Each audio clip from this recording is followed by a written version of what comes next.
Hi, thank you for that. Very entertaining conversation so far. I just want to pick up on something that I think James mentioned about the explanation around why this was approved, and he mentioned the site allocation and um, being residential led. Um, Now, this obviously isn't the residential led.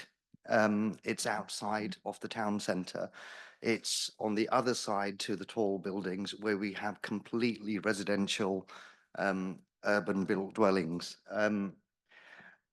What I see happening here um, is an encroachment and extension of our town centre by us saying that buildings are outside of the tall building zone, but yet we can consider um, applications such as this not being residential led and being recommended for approval. We had a similar application, I think it was the job centre, which was also part of it was just outside the tall building zone. And I think the committee had a very long deliberation on that. And I think it passed with the chair's vote at that time. It was either 3-3 or 4-3. And the concerns at that time were what's being mentioned at this particular moment was the tall building zone and it being outside of it, and us considering applications. Obviously, we have to consider applications that are presented to us, but recommending for approval where it's completely out of the zone. It doesn't matter whether it's 1 meter, 10 meters, 50 meters. A zone is a zone that we have consulted on, and we have made that zone through consultation.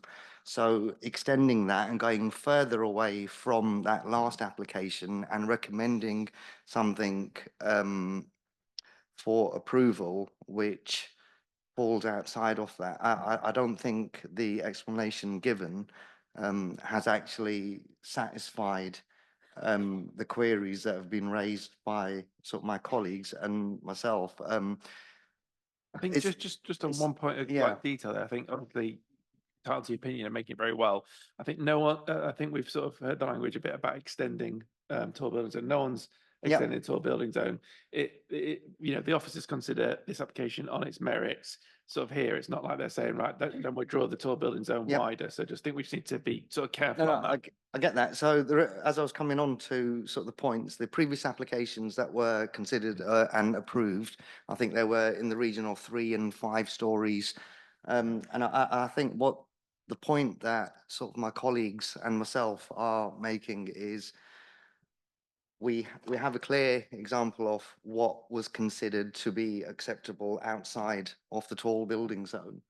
Um, and I really do think that officers need to consider um, the views of the committee going forward and challenging these kind of applications which stretch our sort of limits.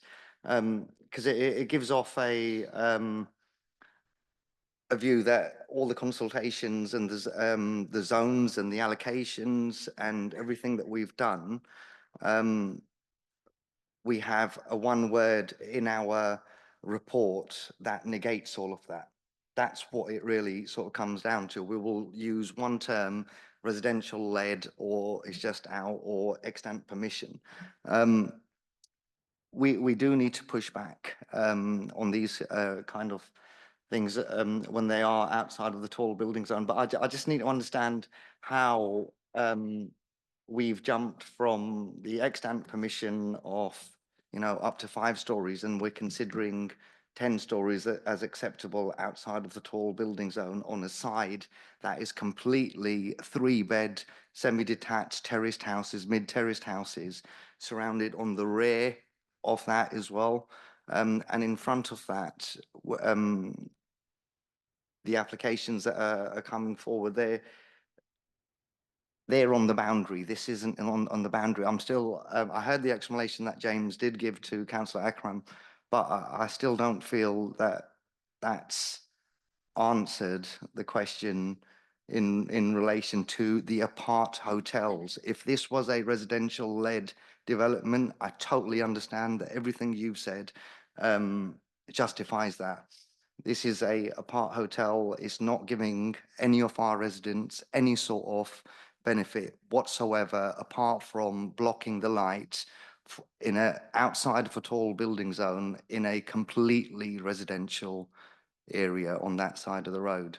So yeah, thank Yeah, I was just getting back to sort of the local plan policy map, and I do recall the conversations with 6 St John, but I was just double checking it now, and maybe that, because obviously that was a long time ago and it evolved over time, that application, because the local plan was adopted kind of at the time when that was all being discussed. That actually is within the tall building zone. Obviously this site is not. So, you know, once you get to so essentially that site is the boundary of it. So it's, you know, across the road.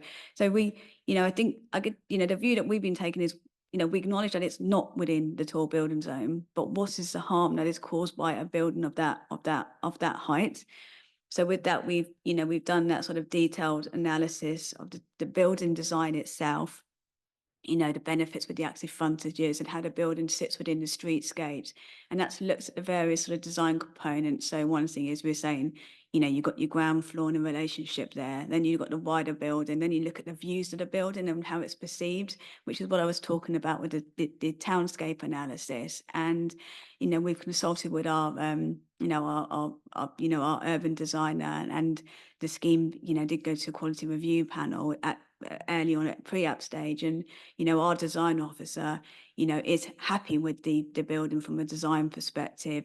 You know, he's of the view that it's not going to have a you know, and harmful impact to the townscape. And you know, as we were saying with the other sites, yes, that character at the moment is the 2 to 3 stories, but you know, because it's identified first as a site allocation for redevelopment, you know, they could well, you know, in the foreseeable future within this plan period, come forward with something that would be taller than the 2 to 3 stories. So that was also taken into account. So, you know, we acknowledge it's not within the tall building zone, but we're of the view that when looking at it in the townscape and what you would see in the skyline and stuff, that it wouldn't ever have a harmful impact. And that's a conclusion that we've come to as officers.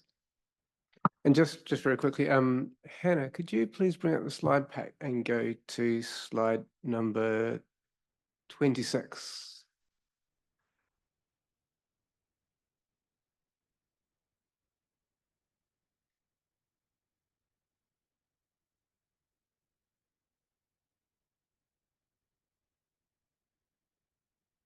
Thank you.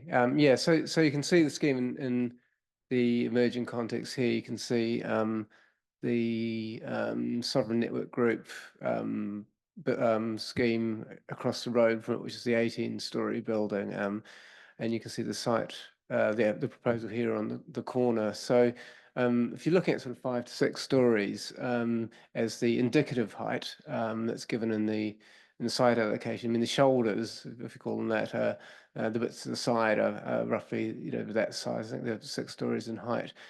So really, if we're looking at, okay, is it okay outside of the tall building zone?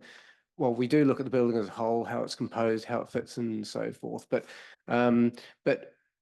if you design something to be in line with that, you're looking at sort of the shoulder height in there. So look at that the harm associated with difference between a scheme that's that height and one that includes the taller elements on the corner. I think the bit that the applicant or the applicant team who was speaking earlier were making about the relationship with the emerging context in which we officers spoke about there as well, is that, I mean, yes, the indicative height is around that shoulder height in there, but if you see how it relates to what's coming forward in the area, it doesn't feel out of place. So if you step back and just think, okay, how does this sit within that emerging context? Let's for a minute say, ignore the tall building zone and say, well, how does it fit within the context?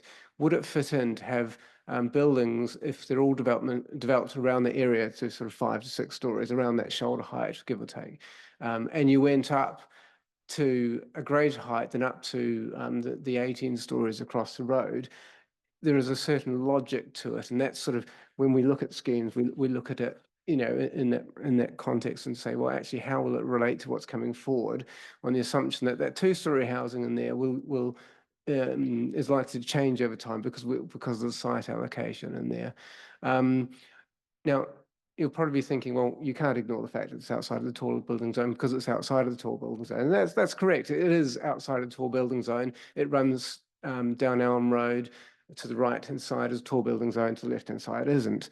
But one of the key factors that's been discussed and it's been established through case law, through High Court judgments, is that being outside of a tall building zone doesn't preclude tall buildings. You know, I think it was mentioned earlier that they're directed towards tall building zones.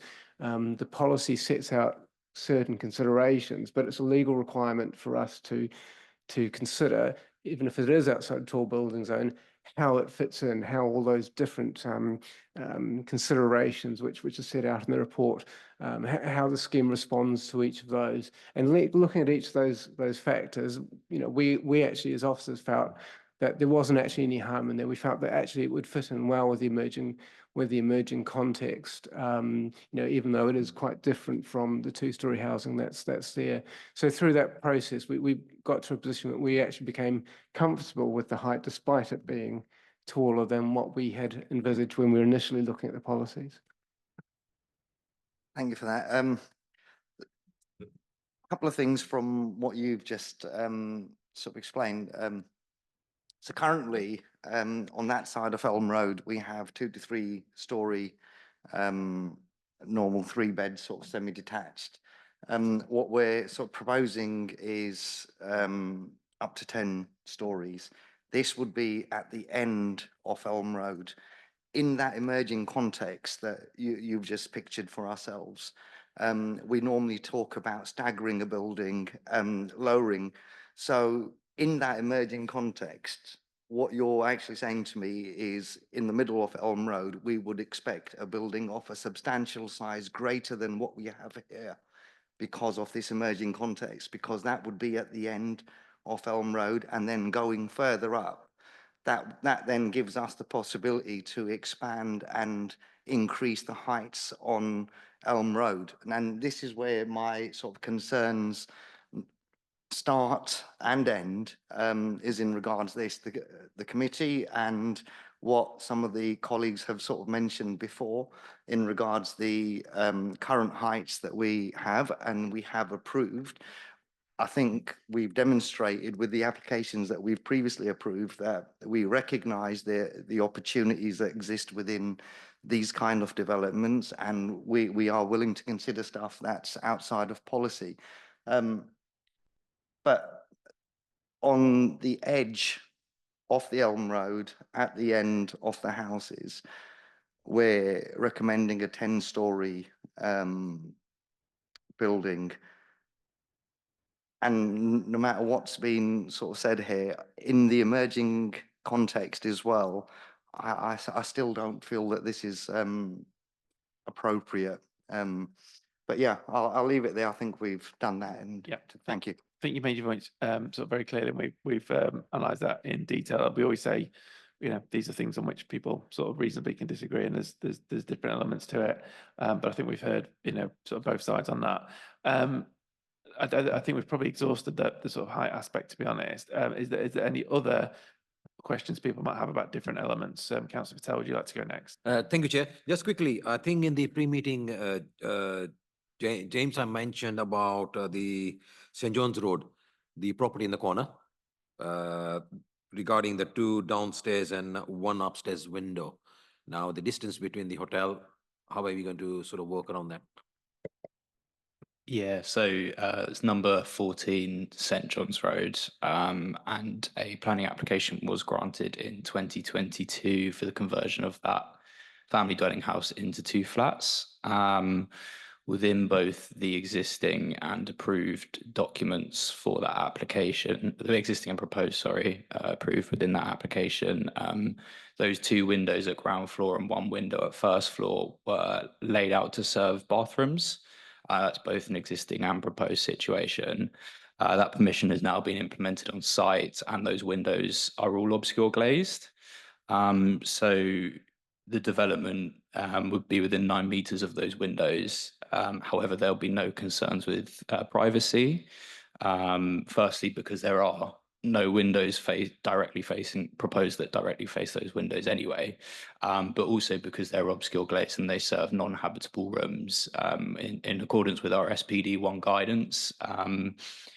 They're not necessarily material for assessment in terms of sort of impact on amenity. Any other members of the committee? Okay, don't see any other further questions. So I think we can probably move to the vote unless there's any final comments from this side of the table. No, okay. So on that basis, can I ask if you're minded to approve the application to raise your hand at this point, please? 1, 2, 3. Okay, anyone voting against? And then anyone abstaining? Okay, so that's 3-3. Can I just ask for advice on what happens on this? We're obviously tied 3-3. That would be where it's tied. It would be the chair's casting vote. Okay, so I voted for it. I'm not going to change my mind at this stage. So I'll use my casting vote to approve this. I've heard the concerns from other members, but I'm satisfied that within the context that's set out, we've seen on the CGI, and I think we should sort of aim to allow development, particularly sort of businesses that can support the local economy and other areas. And I couldn't see significant harm from this in that case. So I want to stick with my original vote, which will be the casting vote. Nevertheless, we will just need to capture the reasons for abstaining or voting against. I'll start with Councillor Dixon, who abstained, and then go to the objections, please. Yeah, I think it is against. It is. I'm not confident that we are following our some of our policies around the tall zone, and I think it's out of character. Okay, and then Councillor Bacon, we'll just go around this way. Similar to what Liz said, it was just the character and the tall building. I'm not, Thank you, Councillor Akram. Just a point of clarity. I mean, with Councillor Dixon abstaining, potentially, obviously, if she did vote against, considering the reasons that we just stated, if she decides to change her mind to vote against, would that still be potential if she decides to change her vote? I don't think we can ask people. I mean, I understand where you're coming from, but she didn't vote against. We asked for a vote. She had the chance to vote for, against, or abstention. Abstention is the third one that comes up, so she could have, seen the others and had the chance to vote. She didn't choose to vote against, so she did choose to abstain. So we have to take that as it is. So I understand sort of where you're coming from, why you sort of be, concerned, but everyone has the chance to vote how they want to do, and that's what she chose to do. So that's the situation we're in. So we can't go back and no, we can't relitigate votes. Everyone has the chance to vote. Okay. They've heard all the same information. They got the chance to vote, and she chose to vote. She did. We can't ask her to re-vote. That would be unfair. And we shouldn't put pressure on anyone to change their vote after they've. I'm not saying putting pressure. I'm just thinking, obviously, considering what's been raised and what's the discussions we've had, I think it's something that it's only fair that we got a valid reason, and I think it's something that we should have at least considered. But if that's the case, then fine. But the reasons are quite clear. It's obviously over 30 meters, and it's definitely not in line with the character of the surrounding area, and it's quite upsetting that it's being put forward and subject to the approval. But that's the decision that's been made. So, okay, thank you, Councillor Butt. Yep, I think it's too tall, out of character, not in the right area, doesn't meet policy. I can go on, but I think that'll do. Okay, thank you.